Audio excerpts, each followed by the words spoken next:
Listen to this podcast, or I'll gut you. Welcome back, horror hounds, to Ghostman and Rivera's Horror Show podcast. I'm Mike Ghostman Pickle. And I'm James Rivera. Today we are going to be talking about foreign extremities, extreme horror movies in foreign languages. But before we get to that, we have to get to Horror Show News. Alrighty then. I'm really excited about this one. The follow-up to The Collector and The Collection. The Collected, the third film in the series, goes back into production early in 2021. Alien TV series in the works at FX. A reboot of the series True Blood being developed at HBO. Pay Up, the first feature film from writer-director Michael Pickle, co-host of Ghostman and Rivera's Horror Show podcast, has its world premiere at the Shockfest Film Festival. And Shudder is releasing the Creepshow Holiday Special later this month. Halloween Kills will have 10 times the kills of the last Halloween film. It's juicier and juicier. So let's get started then. All right, let's start up with the follow-up to The Collector and The Collection. The Collected goes back into production early 2021. The Collected has already been in production before the lockdown earlier this year, but it is now official that production will start up again in January or February of 2021 in Vancouver, Canada. It is, of course, directed by Marcus Dunstan and co-written with collaborator Patrick Melton, who did these two did the other two films. And Josh Stewart will return in his starring role, and Tom Atkins will also star. I'm really excited about that one. So I've been waiting, seems like forever, for this, and I cannot wait to see it. There's an Alien TV show coming to FX. This is going to be heralded by Noah Hawley, the showrunner of Fargo, Legion, and Bones. So he'll be the showrunner on this. He's writing and executive producing, and Ridley Scott himself will be an executive producer. The head of FX, John Landgraf, said, "It's set not too far in the future. It's the first Alien story set on Earth. By blending the timeless horror of the first Alien film with the nonstop action of the second, it's going to be a scary thrill ride that will blow people back in their seats." I'm looking forward to it. I don't know any idea how this is going to turn out. I love Noah Hawley. I'm a big fan of Fargo, and I thought Legion was pretty creative. A little bit off the rails in the last season, in the second and last season, maybe a little bit too much for my taste, but I do like Fargo quite a bit. It'll be interesting to see where they go with this, because this franchise has gone up and down, and I go from loving it to like hating it to loving again to hating it, and I don't know. I mean, it might be kind of interesting that it's going to be set on Earth, because in the universe, I don't know if they're going to acknowledge this, Alien takes place in the same universe as Blade Runner. You know how they both involve AI like humans that look like robots. Yeah. I think it's like the Weyland Corp, and I forgot the name of the corporation in Blade Runner, but they're supposed to be competitors as far as creating AIs and technology. So I wonder if they're going to acknowledge Alien and Blade Runner here. That might make the dynamic a little more interesting. Yeah, and it would kind of help it being a series, kind of a more long, drawn-out story with multiple aspects like that. Maybe bring other franchises into it. But I have two words for this Alien TV show: practical aliens. If they're not practical aliens, I'm not going to give a shit about it. Alien Covenant sucked. Even though Ridley Scott returned to direct it, it straight up sucked. Those CGI aliens were a joke, dude. Yeah, I had liked Prometheus a lot, and I feel like that movie was taking the franchise in a new and fresh direction. And of course, the fanboys didn't respond well, so they caved into the fanboys, which is never a good idea. It always wrecks art. It always wrecks good things. So that was trash. So let's hope they can salvage it with this series. I'm looking forward to it. Fingers crossed. But if it's not bad, my heart's not gonna be broken over it. Yeah, I mean, it's not too much of an incentive that Ridley Scott is in talks to be executive producing, but it is an incentive, the showrunner that they got, because he's done some very good shows, and he's not going to release a clunker. And another series is returning. It's a reboot of the series True Blood being developed at HBO. I have no idea why. It's only been 6 years since the last one. The reboot is being developed by Robert Aguirre Sacasa. He's a creator of Riverdale and Chilling Adventures of Sabrina. And original creator Alan Ball is also returning. So far, none of the original cast will be returning, which a lot of people are already pissed about that because they kind of love that original cast with Sookie Stackhouse and all them. It's kind of weird because typically when you want to reboot something, especially a TV show, it's like nostalgia, like years in the future. I'm like, I know it was 6 years ago, but True Blood is still from our era. It's not like some old show that was like ended like decades ago or something. Like, it's still relatively fresh within the pop culture sphere. It wasn't too long ago. I mean, this would make more sense to me if they were like doing an expansion of the universe, or if they were going, if they were trying to go a little bit further, or if they were trying to like continue a story or open up a new story within the same universe. But a reboot of the same show, that, I don't know. That doesn't sit right with me. Well, the only thing that sits right with me is the fact that, well, it's not really a fact, it's an opinion, that the show kind of shit the bed in this last couple seasons. Mm-hmm. So maybe they want to explore its potential a little more, hopefully. They should concentrate on more scenes like that one scene in True Blood where Bill Compton is having sex with his like rival vampire, like enemies with her through the whole thing, and he's having sex with her and he turns her head all the way around while they're having sex. More scenes like that and I'm on board. More kink. Halloween Kills is going to have 10 times the kills as the last Halloween film. All right, so this is going to be the difference. Halloween 2018 was rated R for horror, violence, and bloody images, language, brief drug use, and nudity.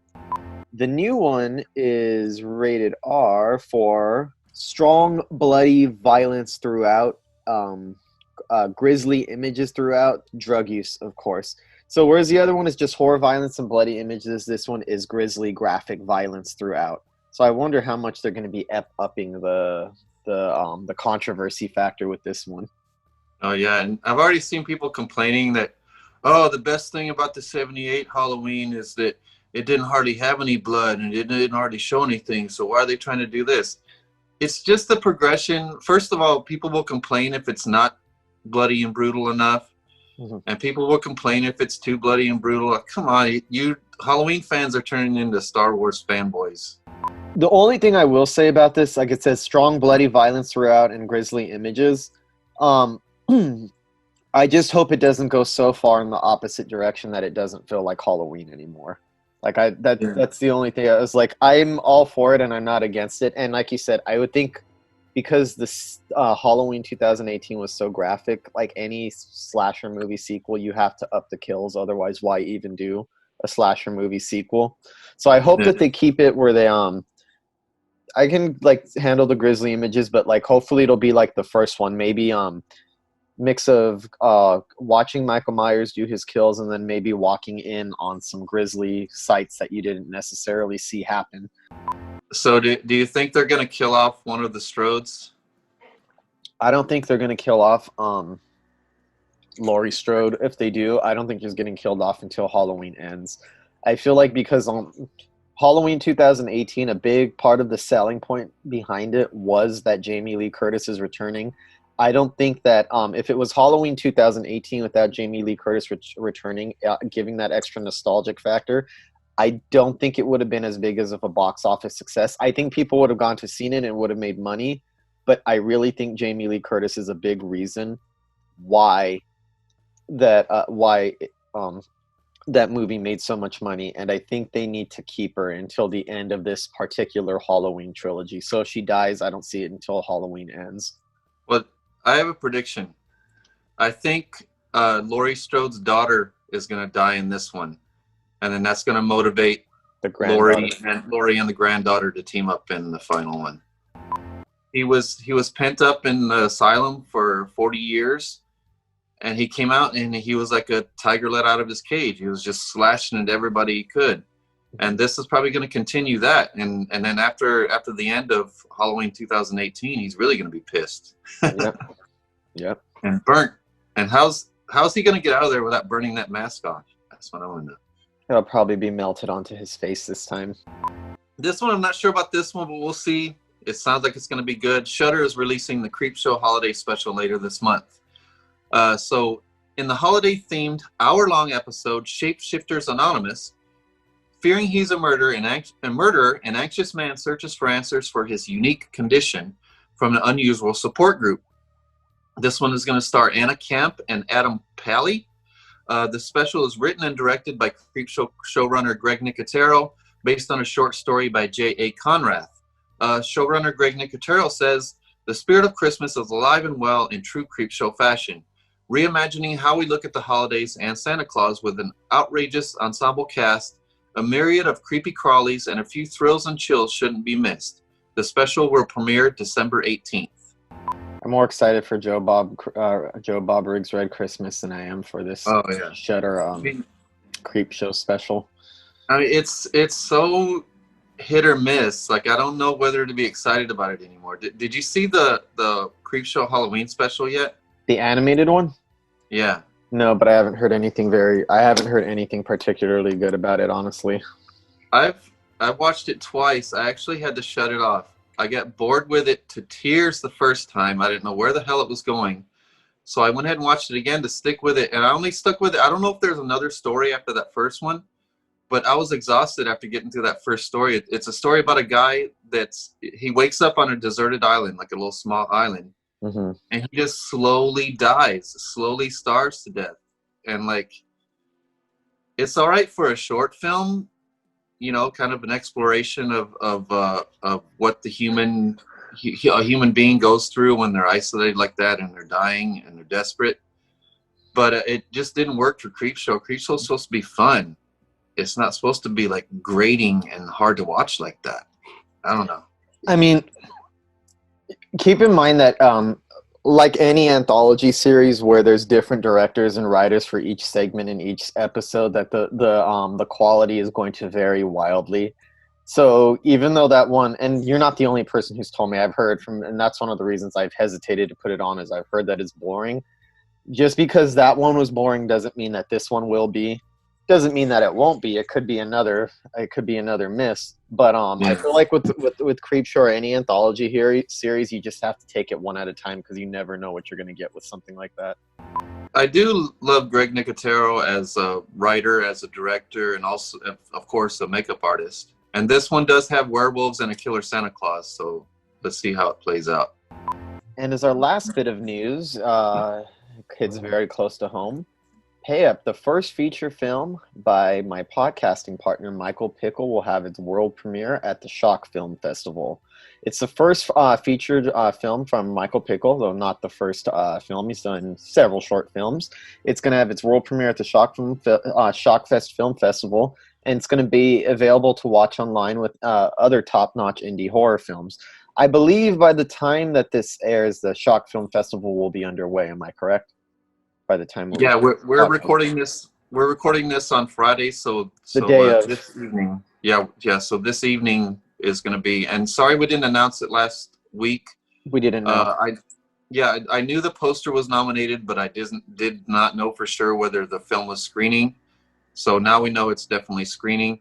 And if you missed it on Saturday when this podcast is released, next week they're going to make some tickets available for a recap of the festival. So those will be available next week if you missed it this weekend. So the poster for the film is finalist in the poster competition. It's a kick-ass poster, so I really hope it wins. We're going to have some interesting special guests at this festival, including Rob Zombie, Zach Bagans of Ghost Adventures infamy, Elvira, Mistress of the Dark, Malcolm McDowell of A Clockwork Orange fame, and more. After live portal events throughout the year in New York, Las Vegas, and Salem, this popular genre festival was forced to go virtual when new lockdown orders went into effect in Southern California, where the main event is usually held. We didn't know for a while whether this was going to be in person or not, and we had hoped it would be in person.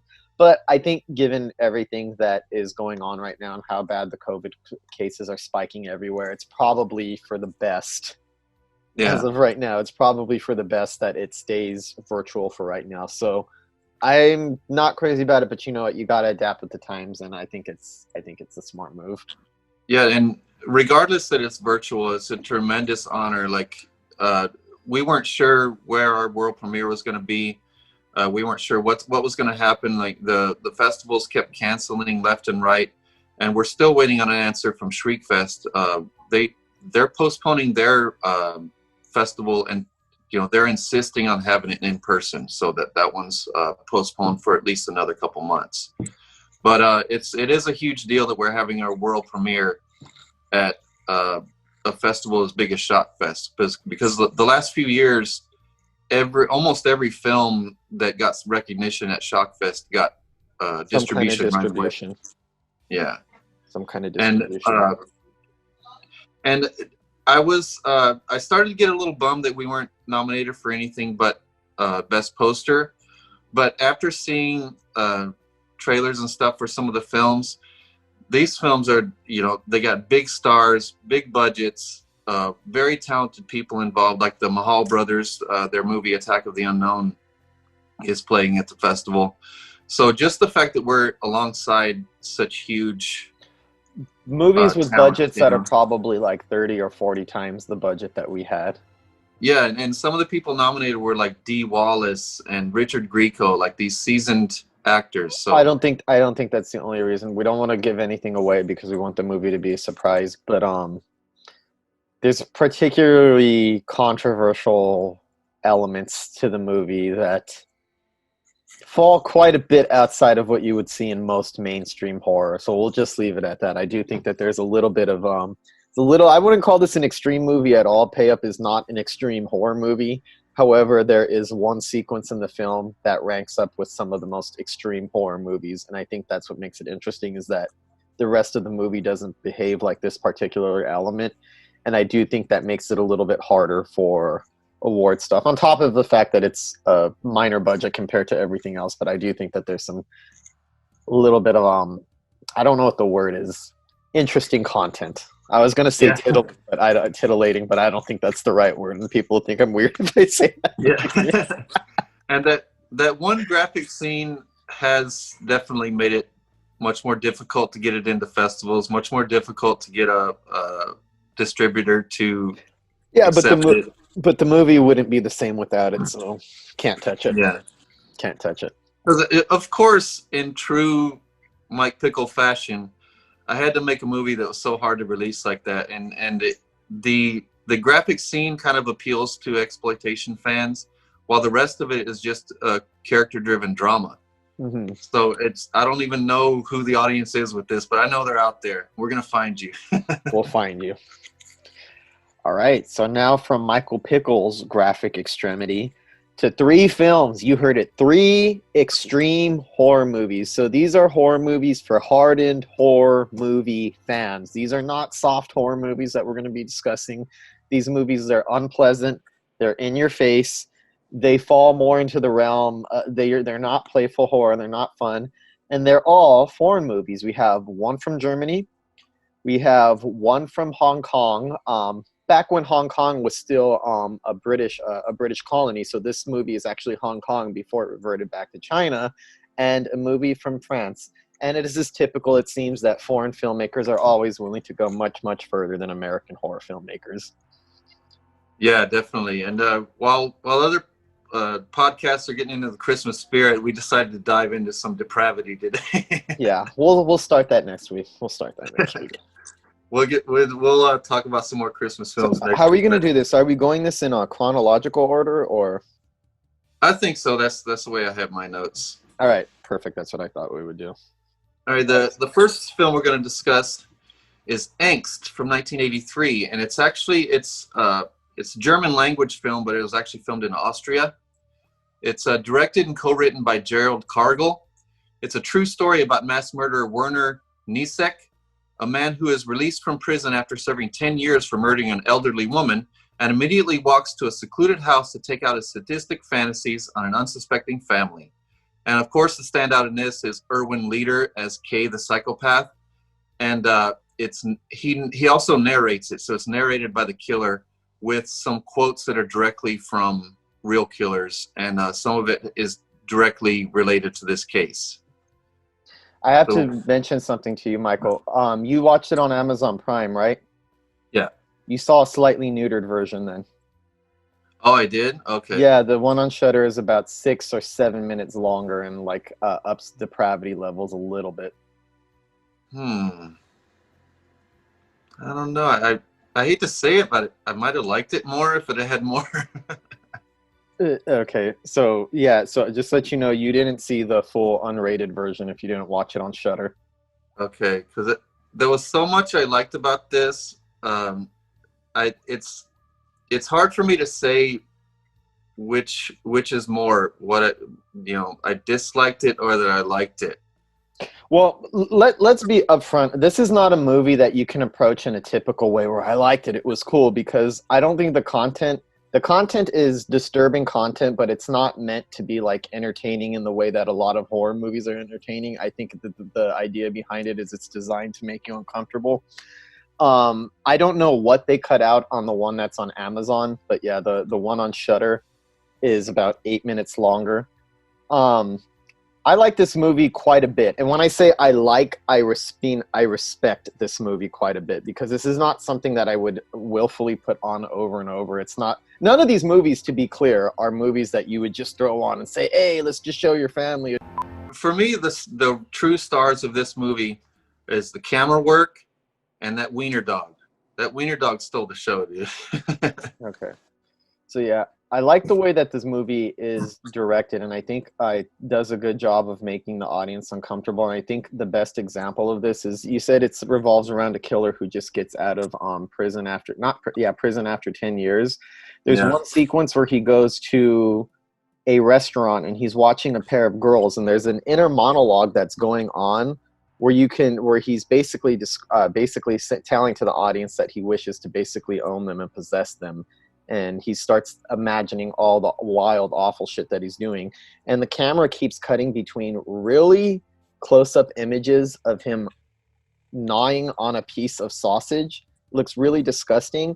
And then it flashes to each person's point of view. So it flashes to his face as he eats. It looks gross. Then it flashes straight to one of the girls. Then it's another close-up on another girl. Then it's a close-up on the owner of the diner. And then it's a close-up on the patron. Another patron in the diner. And all this time the sound design is really exaggerated, this disgusting crunching that's like as you hear the inner monologue going on and you're imagining. So I like some of the things that this movie does. I think it does a good job, not always, but does a good job of putting you kind of like in the mindset of the killer, or trying to make, or emphasizing his, like, I don't know, his inner dialogue, his world. It's very emphasized on seeing the world through his viewpoint. And that's one of the things I did not like about it, because it just, movies like that, when it takes you inside of a killer, inside the mind of a killer like that, it's not a fun place to be. No, it's not. It's depraved. It's completely depraved. There's nothing you want to empathize with. It's just depravity from beginning to end. And even when you're looking at depravity on the screen, and then you're hearing just depravity, just this casual, unfeeling kind of depravity that comes from him, and that he's sexually aroused by killing and shit. But I can't deny how excellent the camera work was in this fucking movie. There's almost, if you look at the movie, there's almost no conventional camera shots. I've never seen a movie film like this. There's high shots above the characters. There's low shots below them. There's tons of really creative handheld shots. There's camera rig shots. I don't even know how they done some of them, especially since this was 83, since there wasn't a lot of advanced camera rigs and stuff. But there's a lot of shots where it looks like the camera is attached to him somehow, because it stays stationary on his face while the background is moving around. But then sometimes the camera whips around and it's behind him. I don't know if they had some kind of swiveling rig around his waist, something. I even rewound some of those scenes and I could not figure out how they done it. And then those aerial shots that look almost like drone shots, but they didn't have drones back in 83. And then the extreme close-ups, the extreme wide shots, and it's just disorienting in such an impactful way for most of the movie. And then what was really weird to me is when he calms down, because he's in a state of agitation through the whole thing, whether it's agitation caused by the situation that he's in, or agitation caused by his lust for the kill. But when he calms down, the camera calms down, and that's the only time you see any conventional shots. Like, you see a conventional medium shot of the character, but the only time you see those conventional shots is when he's calm. See, so that it really brings you inside of his head, because the camera work kind of matches what's going on inside of his head.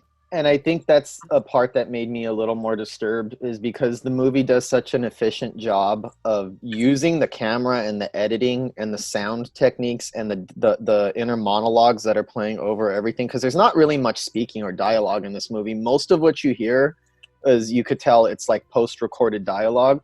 But I think the moments when the camera calms down kind of got under my skin, because the movie had done such a good job of putting me in the mental state of the main character, that I could feel the serenity that he felt after he killed and after he did these awful things. And it kind of reminded me of that line in The Silence of the Lambs. I think it was Barney says about Hannibal Lecter, his pulse never went above 85, even when he ate her tongue. And that's the kind of feeling that you get off of it. The high that he gets off of it is really depraved and sick. And that wiener dog, let me say, that wiener dog was pissing me off during the entire movie. Not because of the dog. That dog was adorable. That dog was so cute. I wanted to grab it. That's what was the problem, is the movie wallows in such depravity. You see the dog throughout the entire movie. And to be clear, most of the movie, even though, like we described, it's about a man getting out of prison after killing somebody, most of the movie revolves around one home invasion attack. And it's a home invasion that involves an old woman, a handicapped man in he looks physically and mentally handicapped. He's in a wheelchair, and a young woman and a little dog. And while all of this is happening, the dog keeps coming in and out of the frame. It's adorable. But because you see so much depravity, the owner's being violated in such the most filthy, disgusting ways, a little bit of rape, extreme violence, like, the dog keeps coming in and out. And because I think humans most humans anyway, have a kind of mental connection to dogs or animals or pets, it kind of teases the danger or way out. That pissed me off. I was like, do not touch that fucking dog. You've already done so much terrible things. Please, the filmmakers, do not let me see a tiny little animal get mutilated or tortured. And it never happens. It never happens, just so you put some of the audience at ease. But I think the presence of the dog makes the movie more excruciating or uncomfortable, because every time you see something depraved, that cute little thing keeps popping its head in, or you're showing something cute, and that kind of gave me anxiety throughout the running time. Well, me too, in a different way, though, because I felt so bad for that little dog, but then it was so ambivalent that its masters were being killed and ravaged. Mm-hmm. It seemed to be drawn to this killer, even though it was watching him. I don't think it really understood what was going on. But still, the fact that it kind of endeared to him kind of bothered me. Okay, so this is why I said you watch it on Amazon. One of the scenes in it involves vicious stabbing. I don't know. I'm guessing that this was probably the scene that's edited for Amazon, where he stabs the young woman to death in the tunnel. Do you know what I'm talking about? Did it seem to go into necrophiliac rape? No. Okay, so that's what happens in the uncensored version. And the part where she's stabbing the dog, that's the only part that the dog starts freaking out, is when he starts stabbing and then raping her. And then after he rapes her, he lingers on top of her and stays like laying on top of her for like a good couple of minutes, just as you kind of take in the fucking sickening thing that you just saw happen. So yeah, there's a rape in this movie that happened. I don't even know if you would say it's rape, because it's kind of necrophiliac, but I mean, yeah, that is rape. Well, they didn't show that on the neutered version. They showed him laying on top of her. Like, it seemed like he was just wallowing in his lust for the kill. Mm-hmm. And he was just laying on top of her. And then it looked like he fell asleep. And then he woke up the next morning and his pants were down and he was on top of her. Ugh. Okay, so the But unrated version draws that scene out a long time, and you see a lot of stabs. I don't know how many times, but fuck, that was brutal. He stabbed her over, and I kind of lost count, and you saw blood pouring everywhere and spitting. It was really, really disturbing. It's the only time that the dog got pissed, and it looked like it was trying to stop him. But throughout yeah, the entire thing, he just kind of ignored the dog. well, that was especially disturbing for me because of the blood, and there was something about that blood that got to me. And then, sure enough, I looked it up, and that was pig's blood they used in that scene, Mm. including that he was licking it off her face. He was licking pig's blood off her face. So that actor was dedicated to the effectiveness of that role. Yeah, it looked like he was drinking her blood in a very vampiric sort of way. And there's another thing I noticed. You remember when he first breaks that huge window to get into the house? Mm-hmm. Remember how he hit it the first time, and you hear that thud, like, holy shit, that's a window. That's not a breakaway glass. Mm-hmm. And then sure enough, I looked that up, and it was that actor insisted that he break out a real glass window. And it looks like on there that he injures his hand, and he really did. He cut his hand open when he did that. Oh yeah, I believe it. You could tell. Yeah, this one for me is I actually gave this movie very high ratings on Letterboxd, not because I particularly enjoyed it. It's mostly because it's an objective thing. Is that I found this movie very, very unpleasant, and it made me feel really uncomfortable. However, I was never bored. I think that I think it accomplishes what it sets out to do very, very exceedingly well, which is to get under your skin, put you squarely into the mind of a serial killer, and rub your face in who he is as a person and what he gets off on and what makes him tick and stuff like that. So many of his inner monologues got under my skin. It's not a movie that's like easy to sit through or easy to revisit, but I think that the filmmaking is kind of powerful, and it kind of took me off guard because I had this recommended to me as just like an 80s slasher movie, which I thought it was. So when I turned it on, I didn't realize I was going to get such an unprecedented level of realism that I was watching. This was not just like a typical slasher movie like I was led to believe by somebody online. Yeah. Well, as far as the story and everything and how it plays out, it reminded me a lot of The Golden Glove. But I think The Golden Glove is a better film just because of the way it plays out, and it seems more depraved. It seems more nasty. It seems more graphic. Like there's, I don't know, it's more of a reason for it to be there. I like this one a lot more than The Golden Glove. really, because this one, besides the acting of the main character and the camera work, which was phenomenal, everything, I got sick of everything by a little past the halfway point, because I was loving the score. It was unnerving. It was kind of analog sounding. It was weird, but the weird score that goes from impactful and effective to monotonous by the end. And that's actually one of my criticisms is I don't like the score. It starts to sound too upbeat in the second half, and given all of the depravity that we've seen in the movie, I thought it was unnecessarily upbeat, and it kind of didn't match the tone of what I was watching. So that actually, interesting enough, that's actually one of my biggest criticisms. I don't want to say like the movie, I really respect the movie, but the score sat with me the wrong way, only because it felt inappropriate to the heavy subject matter that we just, the heavy content that we just watched unfold. Yeah, and I think that the film itself became monotonous, just like the score did, because it desensitizes you in such a weird way. For me, it desensitized me in a way where I no longer cared about the violence. I was no longer, or the blood, or the depravity. I no longer cared about it. I no longer felt anything about it, because it weirdly desensitizes you by showing you the entire process of a kill, from first breaking into the house all the way to getting rid of the bodies.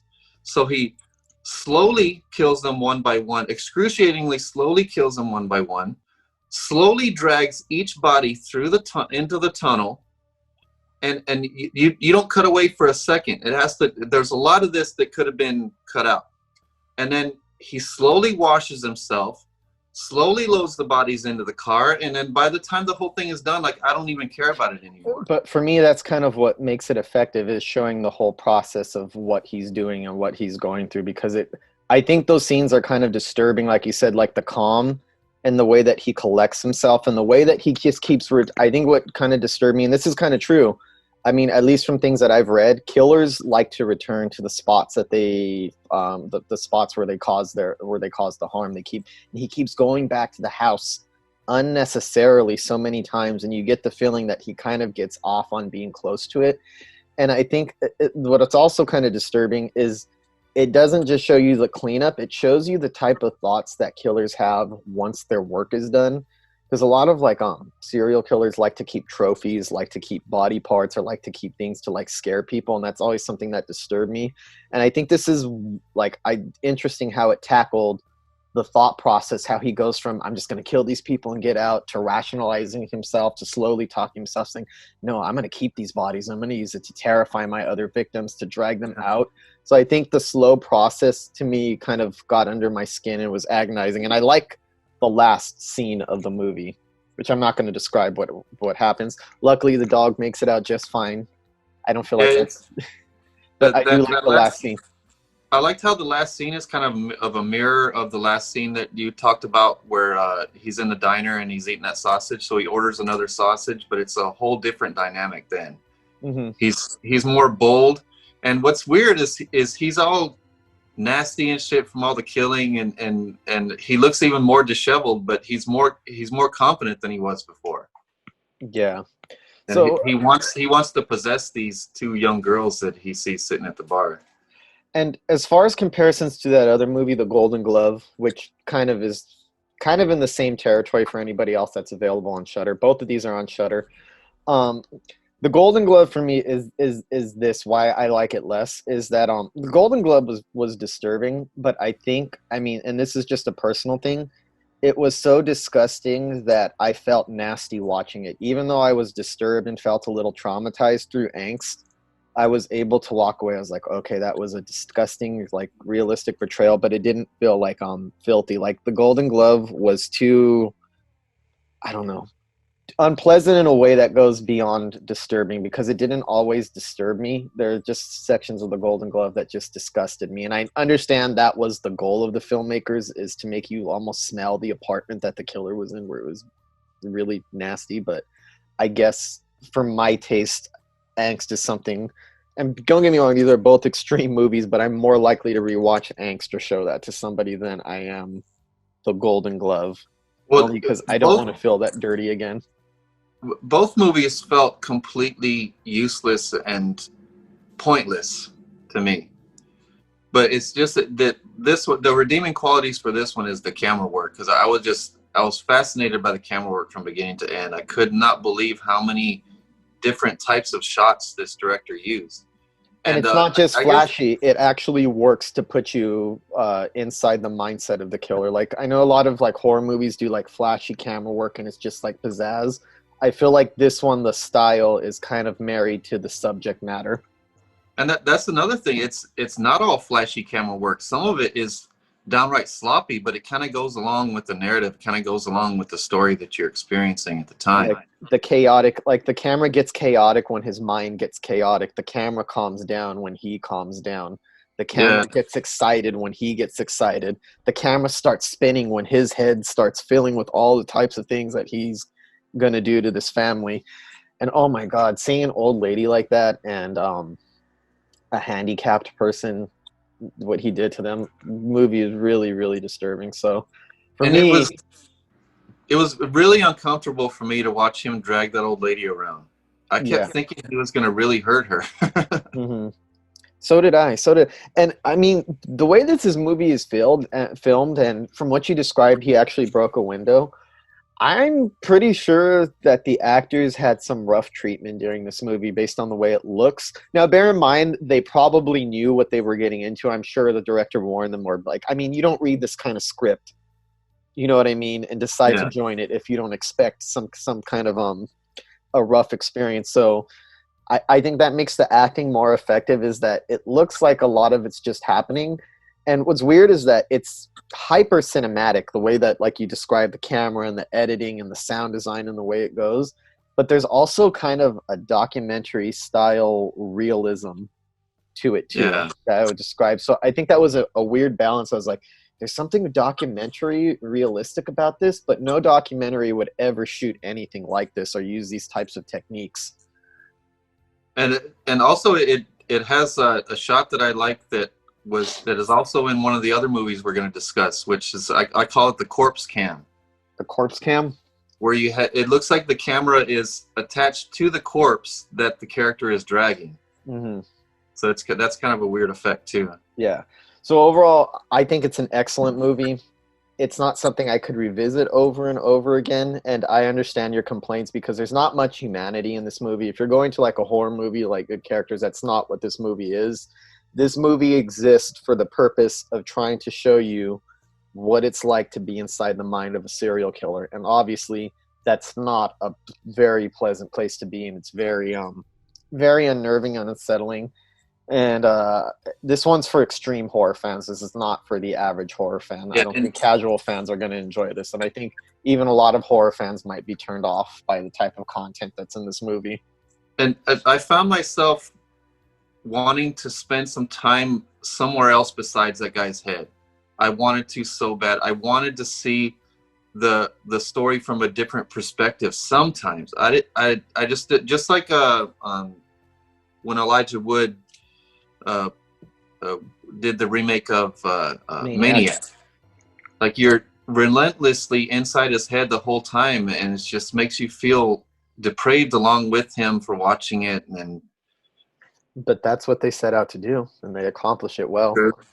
And also another thing that left me feeling like I didn't enjoy this movie, because of how easy it was for him. Not only was it easy, it was especially because he's so sloppy and so inept at times. You wonder how this guy killed anyone with how inept and how sloppy and how just the opposite of careful. I think it's also the time that the story is set into. I don't remember what was that movie. Was it about Ted Bundy when we were watching that movie a few years back? I don't remember. Oh, yeah. Yeah. I think that this is from a time when people were a little bit more accepting, or it was easier for, like, you know, so you don't really hear that much about serial killers in the media the way that you used to do like 20, 30 years ago. I understand that they still exist, but I think in this day and age, how everything is tracked on a phone, everything is on camera. This predates DNA too, so you didn't have to worry about DNA back then. Yeah. I feel like it's because of the era that it was in, it was easier to pull stuff like this off. If you were set this movie in modern day and let it play out, it would not be as easy for him. I don't think it would go the same way with cell phones, with technology, with a lot of things. So I think part of it is the time it was in, when it was easier to fool or trick people into. Not that he fools or tricks these people, but people are not as on guard about stuff like this. Yeah, and one thing I thought was really effective about this is it shows the anxiety of murder and mayhem coming to a remote location. Like, if you're in a house that's out in the middle of nowhere, and I love the house, by the way, it's a great location. Mm-hmm. If you're in a house like this that's in the middle of the sticks, the last thing you expect is somebody to come up in your house and start murdering everyone. Mm-hmm. You know, you in a house like that, you leave your doors open. Nobody ever comes around, so there's this false sense of security, and then just the fact that this guy just happened to randomly walk through the woods because, you know, one of his attempts to murder someone is kind of foiled, so he's kind of randomly walking through the woods. So it's just a random coincidence that he happened upon this house. And you know what? That happens in real life. Yeah. That happens in real life, and I think that's what makes a lot of this unspeakably awful, is you feel for the family. And this is one thing I'll give credit for. Usually in a lot of movies you need to build up character in order to feel something for the victims, but I think what he does is so extreme and unexpected that you'd kind of be a little inhuman not to feel something for these characters, even though the movie didn't build that way, just because what you see is so depraved. Just as a person, it's hard not to be unsettled by what he's doing to them. Yeah, and he attacks these people, and you see him kind of futilely crawling around. And while all this stuff is going on, you're inside of his head, thinking back to your childhood. You know? Mm-hmm. Yeah, powerful stuff, dude. So yeah, like I recommend this movie to the audience, but I recommend it with reservations to know that this is not a fun horror movie. But if you're looking for something extreme, if you need to be shaken out of your doldrums, or you need to be, or you want something to really grab you, I think this one might do the job. This one might do the job. It's definitely original. Its execution, I'll give it that for sure. For sure.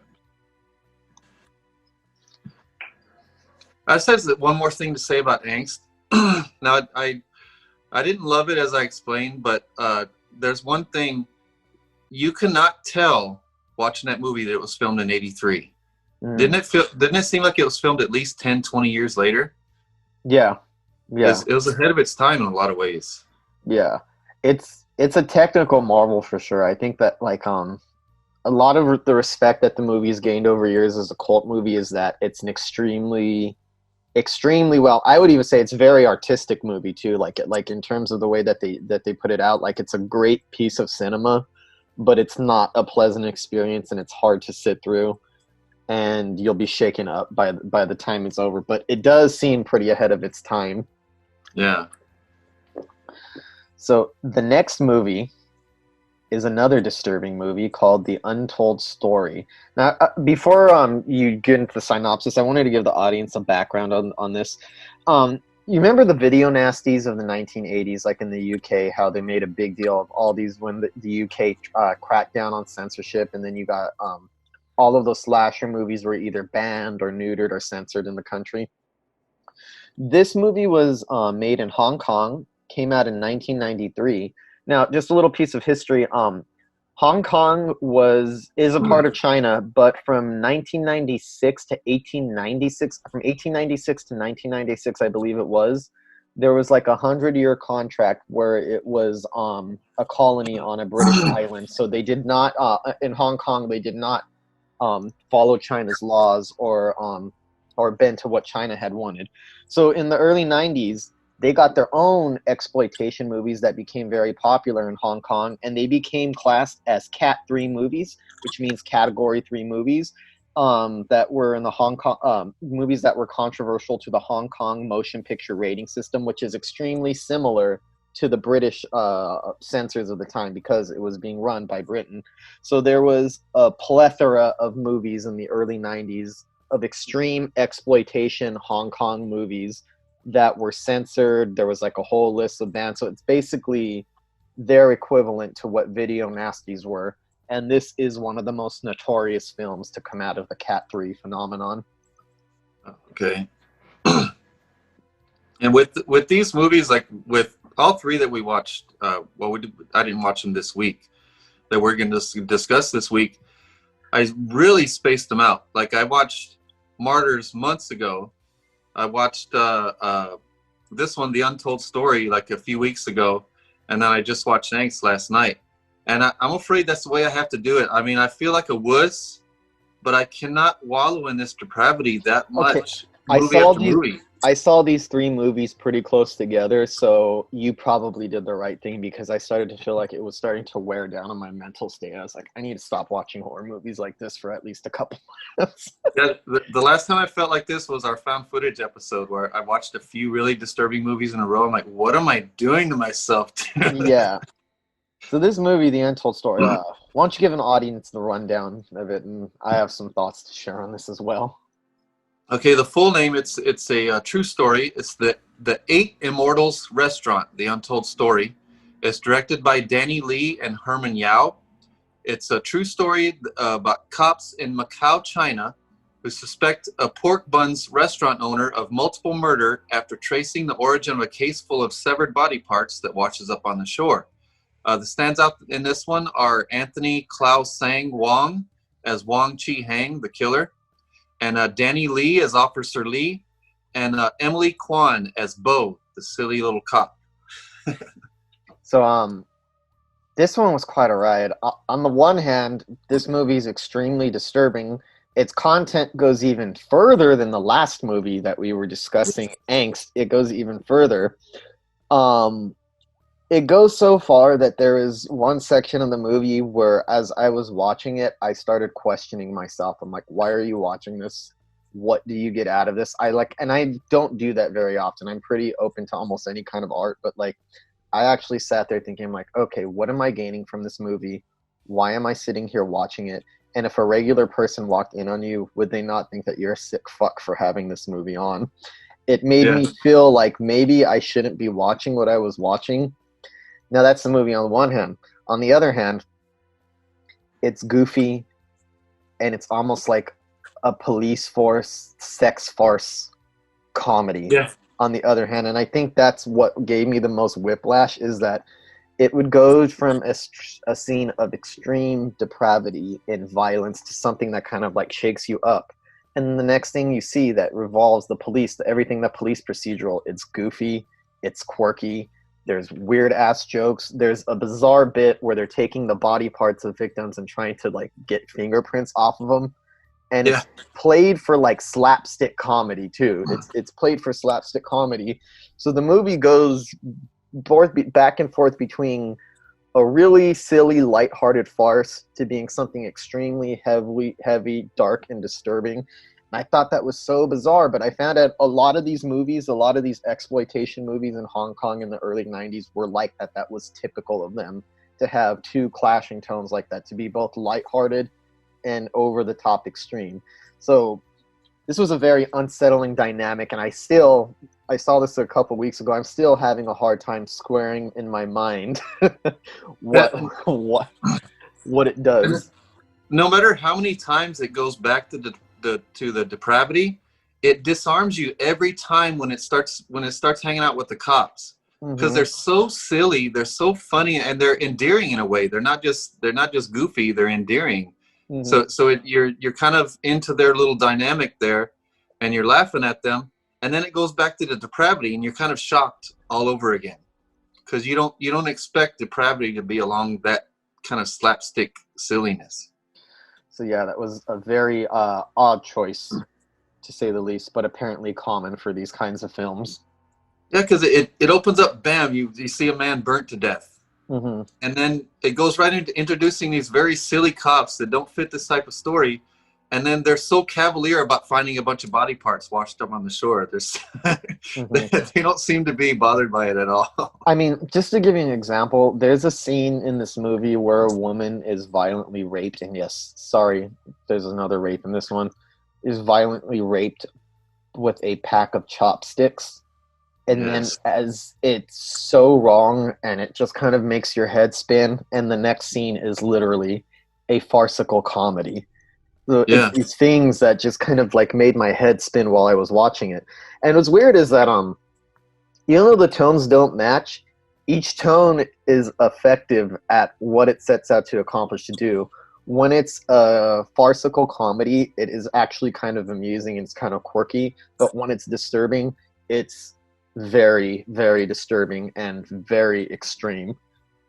And this one as well, very effective camera shots.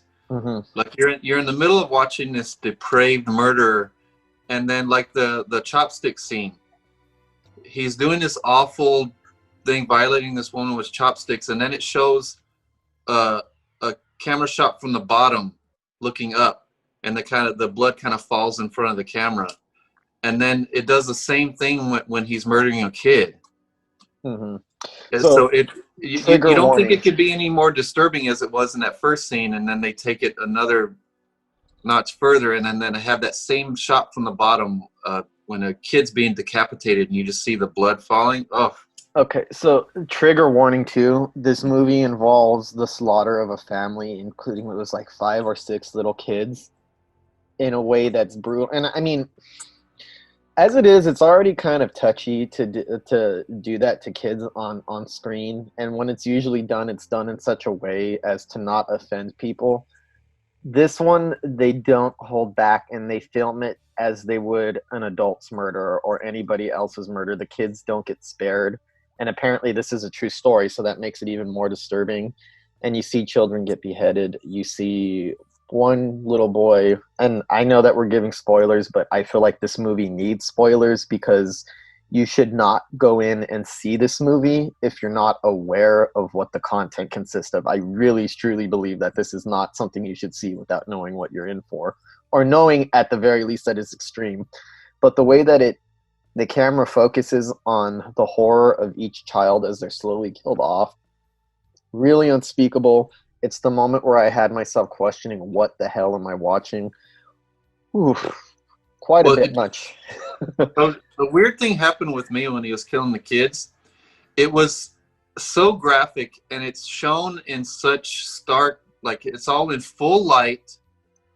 There's no darkness, no shadows. Everything happens right in front of your face, and it's filmed really well. So, but I was still able to take myself out of it when those kids were being killed, when the violence was being done to the kids.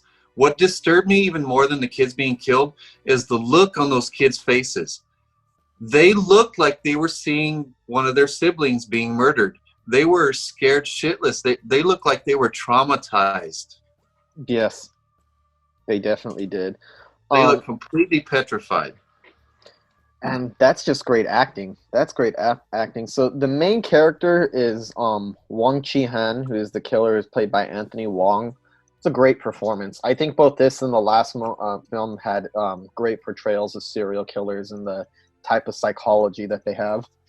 Yeah, and that I really like that one death where he beat the guy to death with a ladle, looking soup ladle, beats him to death, and then much like the last one, they show the monotonous kind of procedure that he goes through, where he's detailed cleaning of the guy like he's gutting a fish, and then kind of slowly processes them, cuts them open, takes the guts out, and then runs them through a grinder and turns them into hamburger meat, and then he gives the human dumplings to the cops. I thought that was... And you know what's funny? That's probably the least disturbing of the horror elements in the movie. Yeah. What you described is the least disturbing thing in it. I think the acting is pretty good across the board. It's an interesting hybrid of a movie because it's a serial killer film, kind of like the way that Henry Portrait of a Serial Killer is. It's a police procedural film, though a lot wackier and much quirkier than most police procedural films are. And it's a movie about prison time and the abuse that a serial killer or somebody who hurts children might experience inside a prison, and the brutality behind it. And I mean, it's kind of hard not to root for the other prisoners who are basically making the main character's life a living hell, because you've already experienced what a despicable human being he is. So there's some kind of satisfaction in seeing all the misery and torture that he had to endure while he was in prison. So it's these three different things that kind of don't fit together, but kind of do. I don't know how to explain it, where it was like, these tones don't really match. These are three different things, but it all kind of feels like it flows together, even when it shouldn't. In theory, the farcical scenes and the disturbing scenes placed next to each other shouldn't work, but they do. Well, they're really separated at first. Like you see the silly farcical scenes, and then you see the depraved killing scenes. And then as the story goes along, as the cops get closer and closer to this killer, they kind of bleed together. Because you see this, I thought it was a cool dynamic with all the police that the officer, I love the Officer Lee guy, but he's the only one in the entire police force that's competent.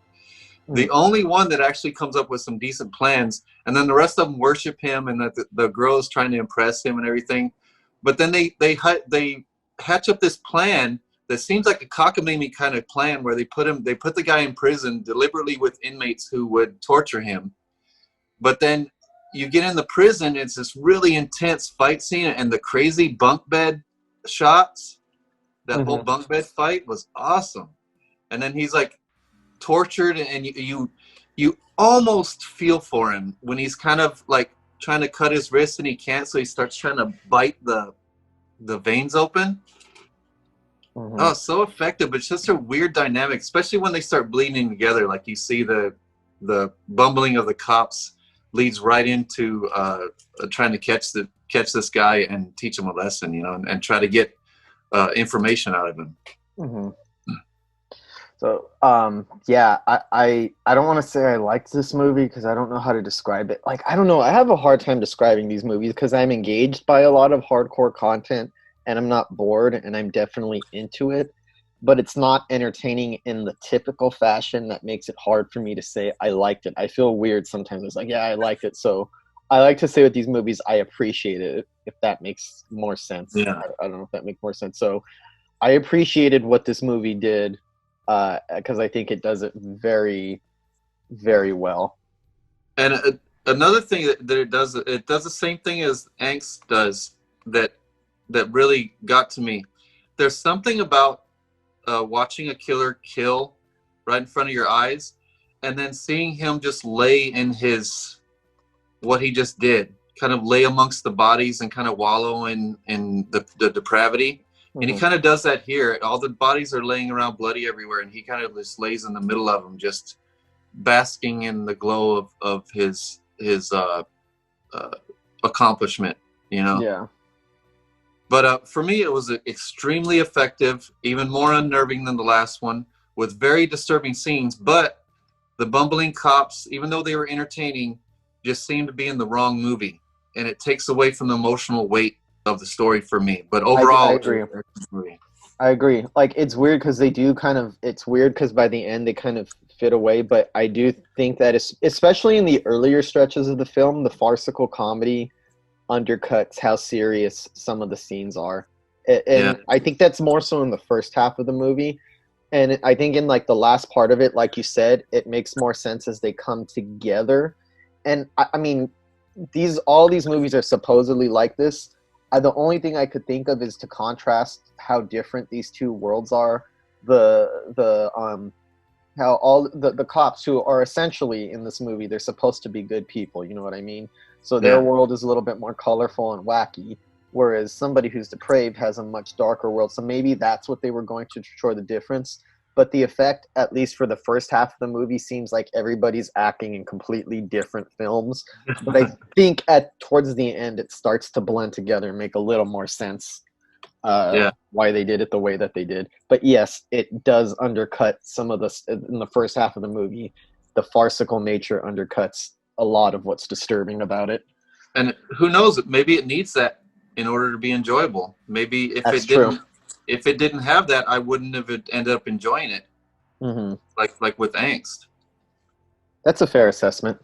It does definitely, unlike Angst, it leaves the killer's viewpoint and lets you into other people's heads or other people's perspectives. And in this case, the perspectives are supposed to be from decent characters. So I guess it kind of gives the audience a sense of relief. You don't want to make everybody feel, you don't want the atmosphere to be too oppressive or your audience to start running away. So it could be possible that it makes everything else more tolerable, because when it hits really hard. Yeah, but the weird thing about it is it almost feels like it makes it hit harder in a way. Mm-hmm. But who knows? Who knows what it would be like without the bumbling cops? Yeah, who knows? So, to the very least, it's certainly a fascinating and unique entry in extreme horror cinema, and I have to check out more of these Cat 3 movies. Slowly, very slowly. Yeah. Not all at once. I'm not going to do a marathon of Cat 3 movies, but I got to check out these Cat 3 Hong Kong movies. Yeah, I got to check out one every couple months. Yeah, one every couple months seems fair. Now, this one we save for last, for me, was by far the most disturbing of the three. It's Martyrs from 2008. I waited way too long to see this thing. I barely seen it a couple months ago. It's the one out of the three that I respected the most, the one out of the three that I loved the most, the one that I was disturbed by, and also the one that I hated the most out of the three, if that's possible. But it's written and directed by Pascal Laugier, who did Incident in Ghostland last year. It's a French film. And Pascal Laugier wrote the script while in a clinical depression, and you can tell. It was inspired by Hostel, but he wanted to make a movie about pain instead of suffering. And it's so disturbing that the Blu-ray is discontinued, so you can only get it on DVD, and it's hard to find that DVD. It follows a young woman's quest for revenge against people who kidnapped and tormented her as a child, and leads her and her friend, who is also a victim of child abuse, on a journey into living hell of depravity. And it most certainly does. The standouts here are Morjana Alawi as Anna. She's the sane one. Mylene Jampanoy as Lucy. She's the crazy one. And then the Catherine Begin, who plays Mademoiselle, the creepy kind of cult leader, I guess you could call her. But this one was extremely effective in every way. It almost went too far for me. There's one point in the movie where it's just the monotonous violence and depravity and just disturbing images just got too much to the point where I hated it. But that reveal in the end brings everything full circle, and it actually makes you second guess everything that you just watched and think that because while I was watching it, I thought it was useless torture for the sake of torture and just nastiness. But then you see by the end there was a reason for it. Okay. And I thought it was a very good reason that brings the film full circle and just punches you in the face, dude. All right. So I'm going to offer a very different take on this movie than you are. This is by far my least favorite movie of these three movies. And on the one hand, I think it's well made, but I'll be quite honest with you. I don't think this is a good movie. And in fact, I think the script is kind of crap. I think that for about 30 or 40 minutes into it, it's very attention grabbing in terms of what it does. And I'm not going to open it because the opening scenes are fucking disturbing as hell, where it started making me feel like my heart started racing. And the movie starts to get to the point where I felt like the disturbing scenes looked like they were designed to top the last one. And I'm not going to lie, I wasn't disturbed by this movie after a certain point, and I started to grow bored of it. I thought the violence, especially with the guy hitting the woman over and over, became monotonous and boring. Ugh, I've had enough of this. All I wanted to do was fast forward, not because I was disturbed, but because I thought it was boring. I thought what initially starts off as exciting and disturbing and a little thrilling, a little dangerous, devolves into a bunch of load of fucking crap by the end. And I absolutely despise the ending of this movie. I think it's pretentious. It's stupid. It almost had me reeling in laughter because it seems to suggest something deeper than what it's capable of actually pulling off. And for me, it undercuts a movie that had already ceased to be worthwhile or disturbing 40 minutes before that. And it leashed out where I thought this movie was fucking dumb. It's pointless. I hated the script. I thought it was a waste of time to set up that much disturbing thing. And it starts to take on a self-conscious edgelord quality where I was genuinely not disturbed. This actually disturbed me the least of the movies because I feel like the movie by a certain point has gone out of its way to make everything that was so fucking wrong about the movie at the beginning seem almost pointless. I don't understand the hype for this movie or why people like it so much. It seems far too impressed with itself.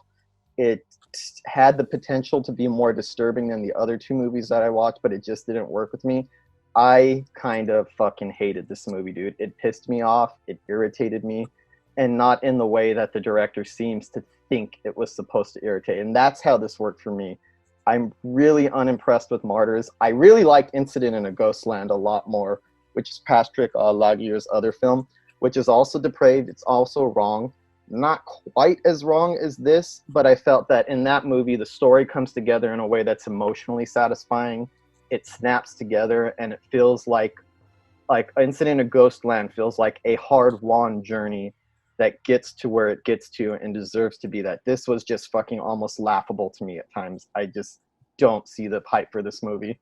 Well, to me, I can't argue with that too much because it did get to a point where I absolutely hated it. Mm-hmm. But I thought that was extremely effective, the ending was.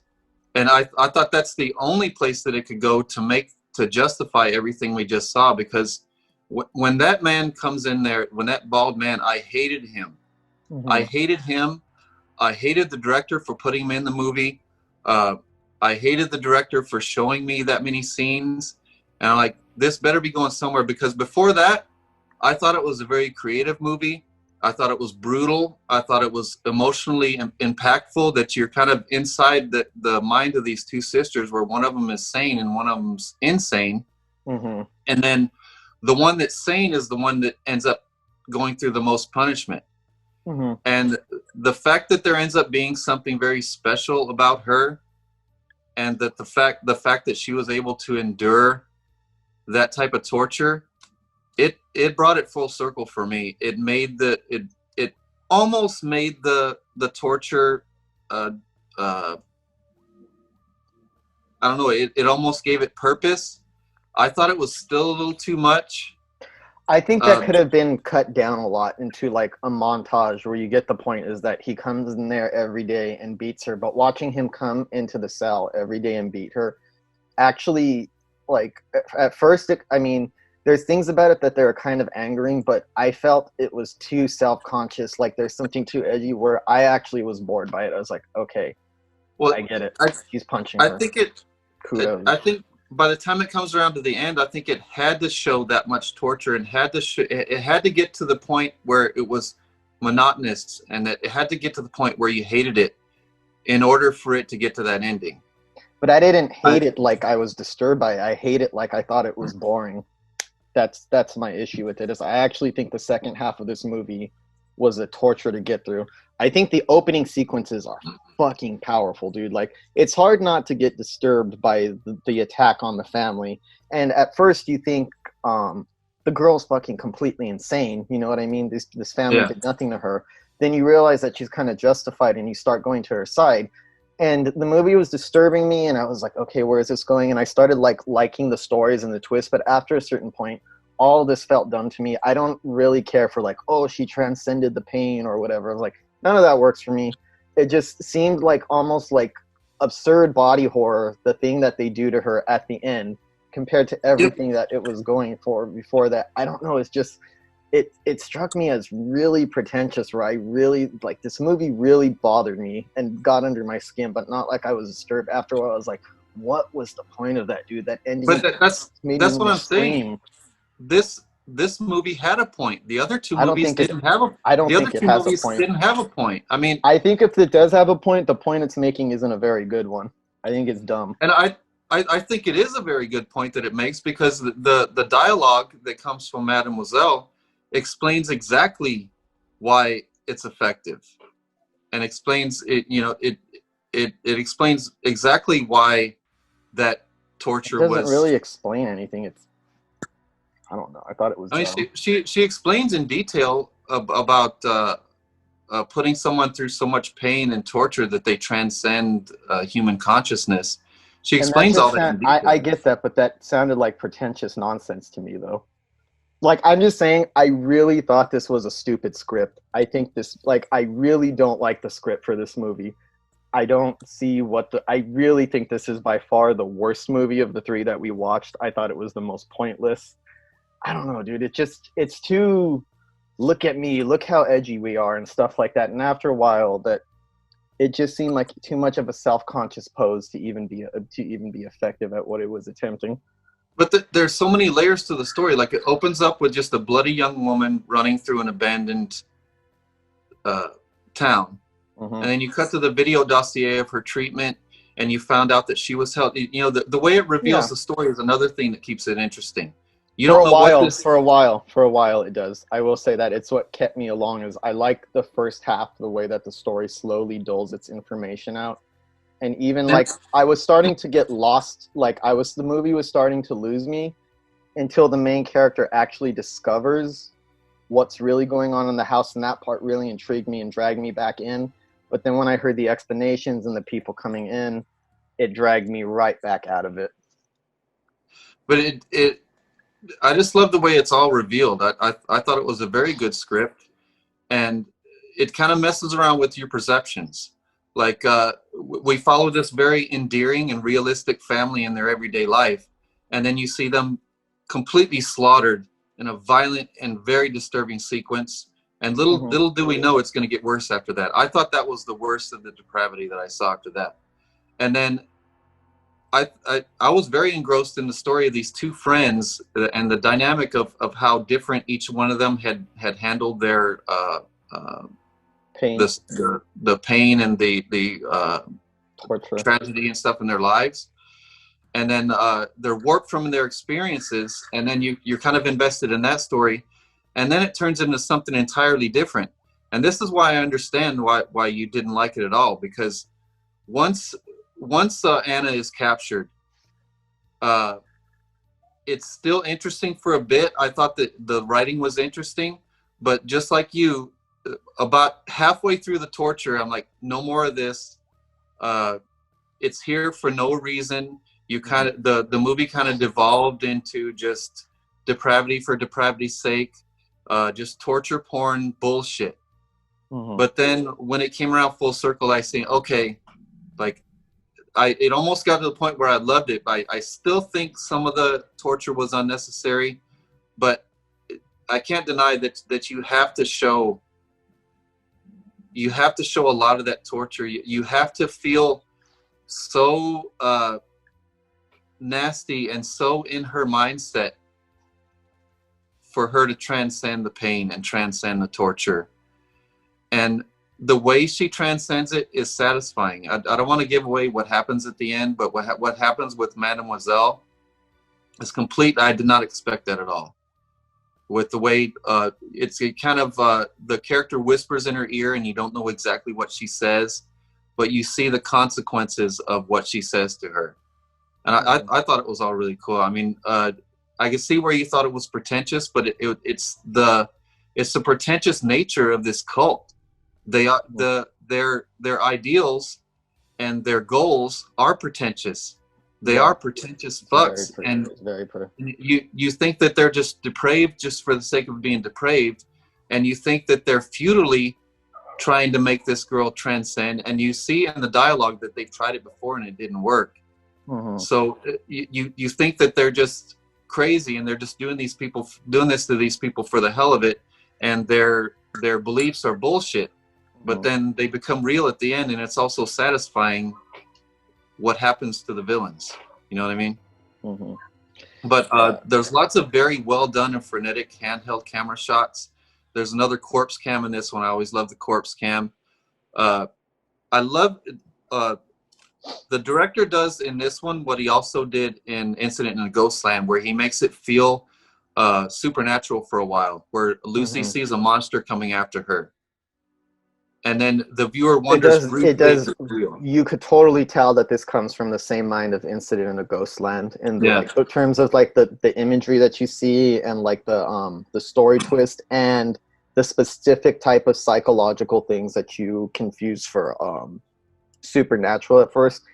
A lot like Incident in a Ghostland, except for me, that movie, I don't know, there is something a lot more satisfying about that story to me. Like, I felt that everything led to somewhere very definitive, and I never felt an Incident in a Ghostland that this was not going somewhere, you know, oh, where is this going, or where it's headed. I kind of, I don't know how to describe it, but like with Incident in a Ghostland, I was able to trust each story beat, and I was so emotionally satisfied by what I'd seen.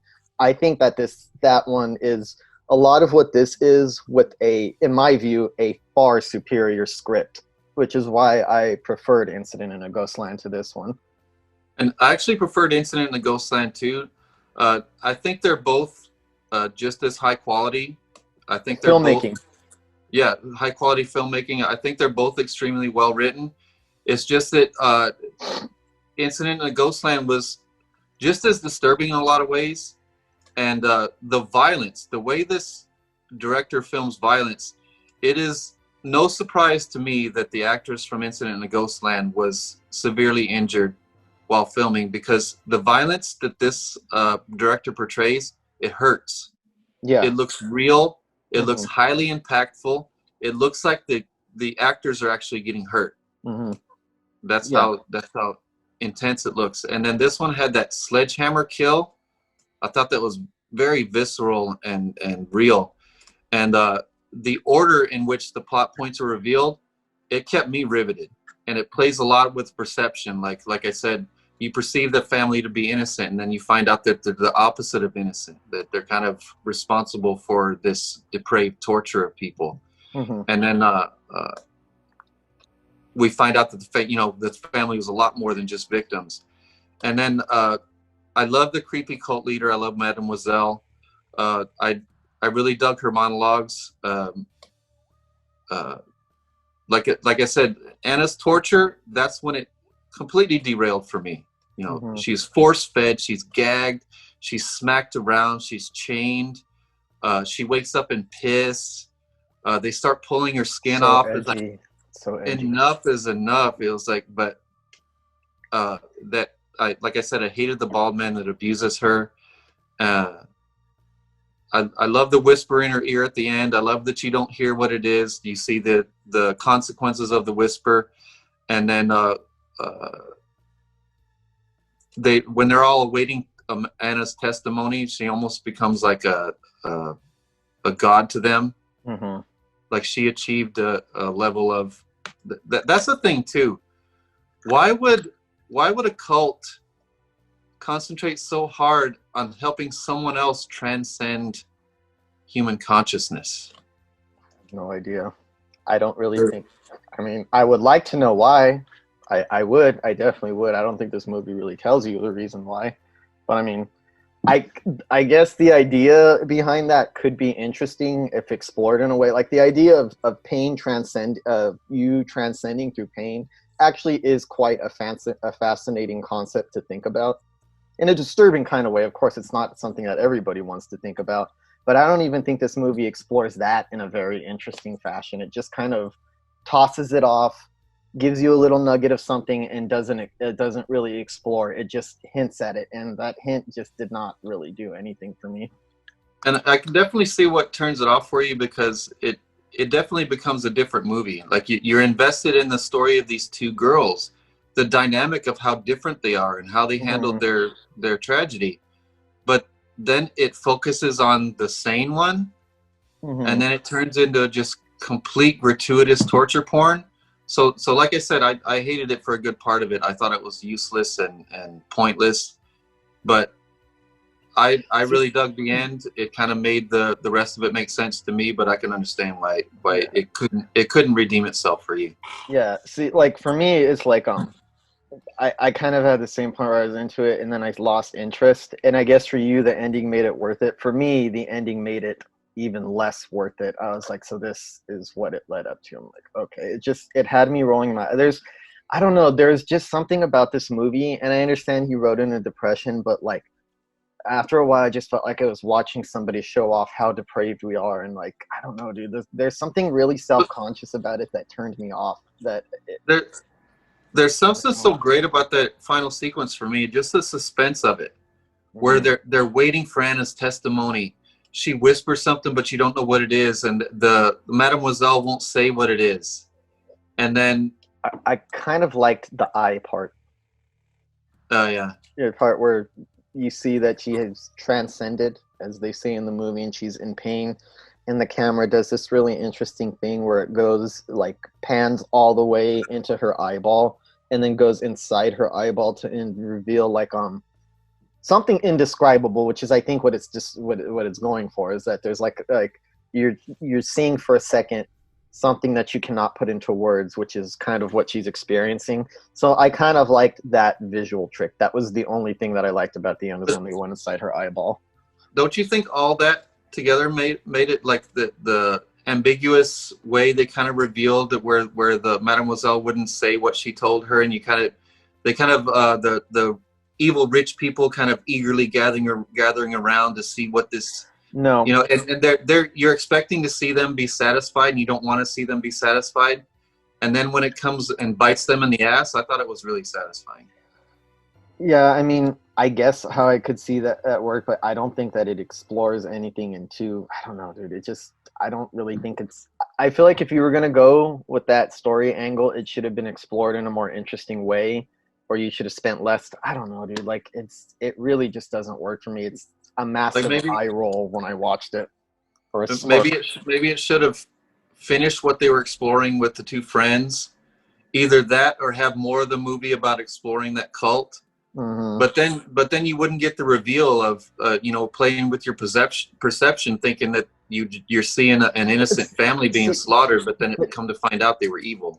Yeah, but it doesn't really. Well, the kids weren't evil. I mean, I don't know. As far as I know, the kids aren't evil. I don't think the kids had anything to do with it. I think that's still kind of fucked up. Like the kids had to die, but like it's just to me that vagueness of what it's going after at the end. That vagueness made it seem dumber to me, because I'm like, if you're gonna do that much depravity and torture, I need a more solid ending. I am normally somebody who actually prefers ambiguity in movies to clear-cut endings, because I often find that in real life nothing is ever very clear-cut. So on the surface it has some of the things that normally I would like in storytelling, but when you go this extreme, you want to go this far, I need something more than that to justify the ends. Like that, to me, this prittle prattle about some transcendence through pain was not enough for everything that came before, for the pain that she went through. So like, I don't know, dude. It's just You didn't feel that.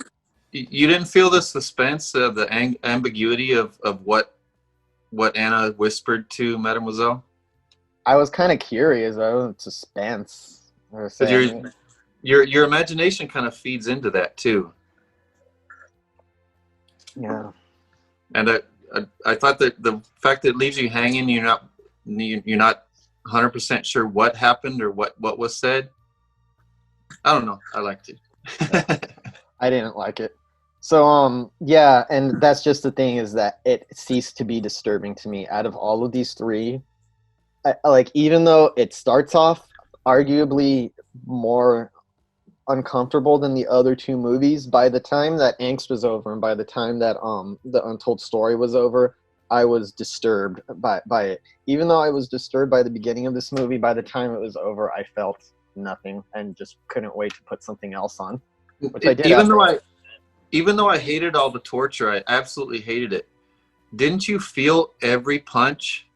Didn't you feel the nastiness of her being force-fed? Didn't you smell I thought it was monotonous. Did you smell the piss when she woke up in it? I mean, I felt every bit of that.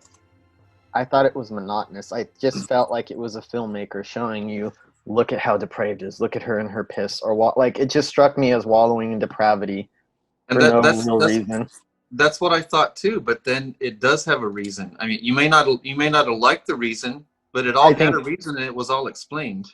I think it's a dumb reason, though, to sit through all that for my taste. Like, just to sit through. And then, like I said, I didn't think like it was disturbing after a point. I just felt like it became so mannered in its depravity that I felt the self-consciousness of the filmmaking through every last part of the movie, where it's so distancing me from it that I could no longer even engage with the story, because I felt like I was watching an affectation of something instead of actually being into it like I was for the first part of the movie. Everything is too mannered. Well, for me, mostly because the other two were true stories. I thought that the Martyrs was more layered than the other two.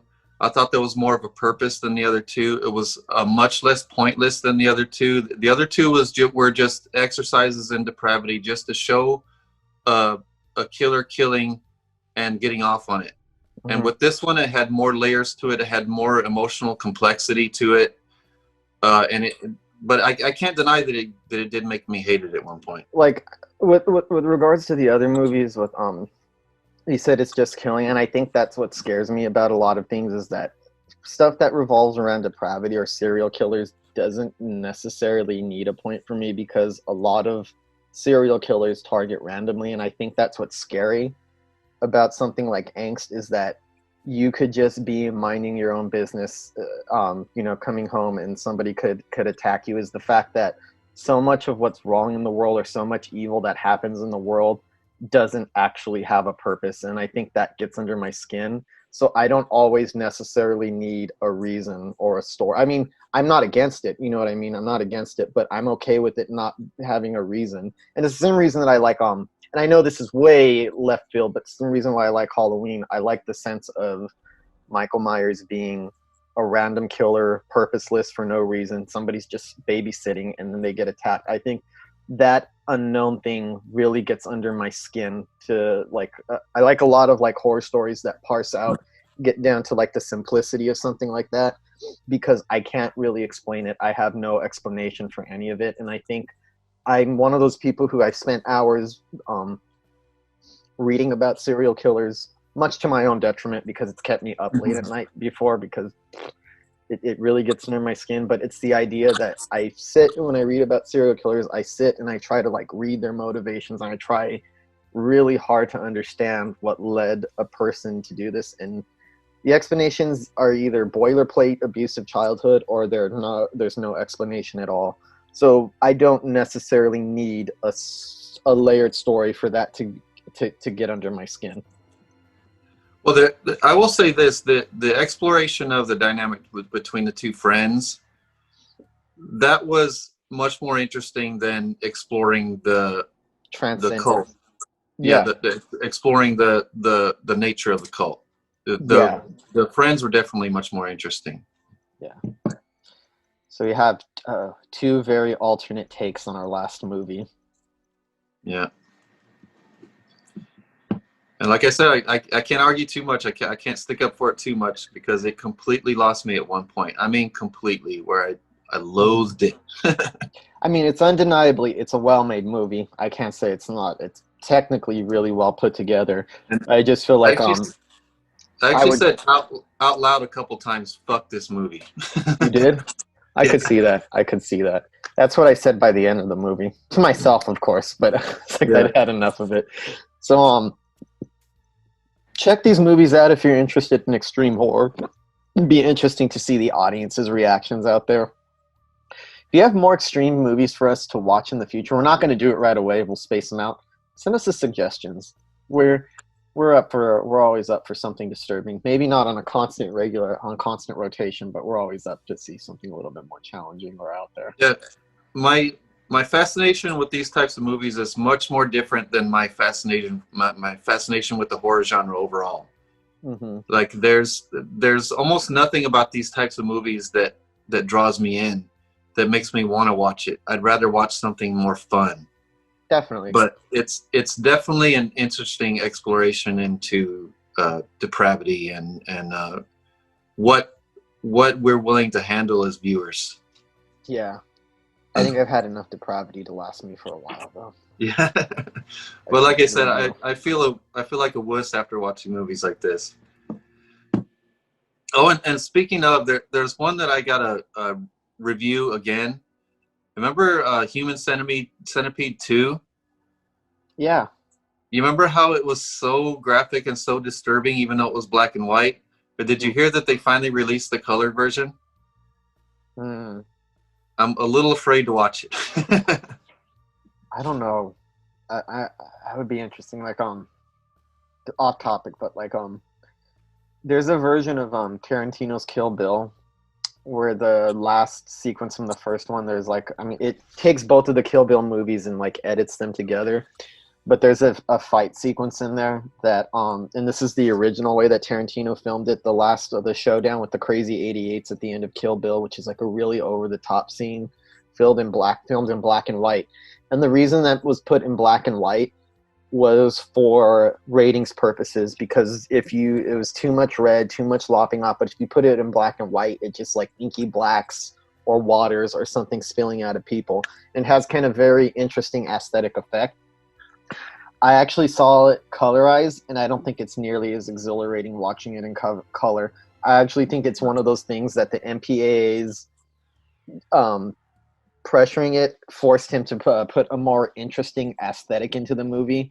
And as for me, when I saw that scene in color with like the blood and everything, it loses a lot of its energy. It just looks like wet and sloppy. And I guess it's effective because you feel every hit, but it does not have that same breathless kinetic sense that it does in black and white, because you're more concentrating on the movement and the insanity of it all. And the violence and the gore registers for you, but when it's not all popping in your face, you could appreciate the choreography, and there's a sense of exhilaration or fantasy that for me got seeped out of that sequence. So I know Human Centipede 2 is obviously a much, much different movie, but it bears mentioning that that might not be a good choice. Yeah, Kill Bill is more elegant in its filmmaking, where Human Centipede 2 is raw, really Maybe raw. that's just a bad example. I'm just trying to think of one example I've had of where I actually didn't like when something was colorized that was originally meant to be in color, that sometimes the black and white aesthetic can be a benefit to something. And I felt myself feeling glad that Human Centipede 2 was in black and white in certain parts. Yeah. I'm kind of glad I don't see that, especially stuff with the pregnant lady. We'll tackle that franchise sometime in the future. Yeah, I still haven't seen part 3, the one in the I prison. haven't either. No, I don't know anybody who has. Well, we hope you enjoyed our exploration of these extremely depraved horror movies. We got a Very little interesting to say the least. very interesting to say the least. Check them out if it's your thing. If you're not into that kind of horror, you probably won't like it. But if you like exploitation movies, check them out. Definitely worth your time. Like I said, I'm not a fan of Martyrs, but people in the horror community really loved it, so they swear up and down that it's one of the best horror movies of the decade or the 21st century or whatever. So I mean, it has a big subset of fans out there. And I'm sorry, Sylvester, shout out, who let me borrow the DVD. I apologize for trashing the movie you let me borrow. But well, it's hard to find. That's why you had to borrow it from somebody, because it's not streaming anywhere to rent or anything. Mm-hmm. It's not on Blu-ray anymore. The Blu-ray's discontinued, so you just have to get it on. Was it a region-free Blu-ray or just a regular? It was a DVD. DVD? It was a DVD. It was an unrated DVD copy of it that I watched it. Isn't the DVD out of print now too? It might be. I'd have to check. Yeah, it might be. I don't even know where you could rent it, to be honest, because I think I tried renting it before on Amazon, and I don't even think that was an option, so it's not even easy to get a hold of. The Untold Story is available to rent on Amazon Prime. That's the Hong Kong one, the one that's Category 3, a Cat 3 film. ANGST is available both on Shudder and Amazon Prime, though I'd recommend watching the Shudder version just to see a little bit more uncut. That one on Amazon Prime is about 7 or 8 minutes shorter than the one on Shudder. Yeah, and I should have watched that one. I might have liked it more because it just wasn't depraved and disturbing enough for me to rival the awesome camera work. Fair enough. But yeah, I would also recommend the audience, if you want to see the uncut version of that movie, like an uncompromised vision, check it out on Shudder as opposed to Amazon. And I know like it's only 7 or 8 minutes, but in these types of films, in these specific types of films, that 7 or 8 minutes can actually have a profound impact on how you perceive the rest, or how much it gets under your skin, or how much it disturbs you. On the other hand, I could kind of see why those 7 or 8 minutes were edited out. It makes total sense with you to try to make it more palatable to a general audience, because it's not going to appeal to the average person. That's definitely for sure. And it's weird for me to watch these films as a filmmaker too, because I'm watching something on screen that I don't think I could ever put on screen. I would never want to make any movies like this. No. I appreciate them, and I guess I do enjoy them some way. I don't like using that word because it makes you sound more depraved, but I enjoy these movies in a different way that I enjoy, I guess, a typical film, where like I enjoy extreme movies, but they have to be like spread out in small doses, not a constant. I can't be constantly battered by it. And I actually ended up watching a little anecdote, Body Double, last night, which is a Brian De Palma movie that I'd never seen, because I wanted to watch something that I read was trashy, but in a fun way. I was like, I've seen enough stuff that's trashy and depraved. Let's watch something that's trashy and kind of fun and a little like. And it was a good movie. It's very sleazy and it's wrong, but it has a more playful quality to it. Unlike these movies where like the trashiness makes you get under your skin, that one, the trashiness kind of makes you smirk more than anything else.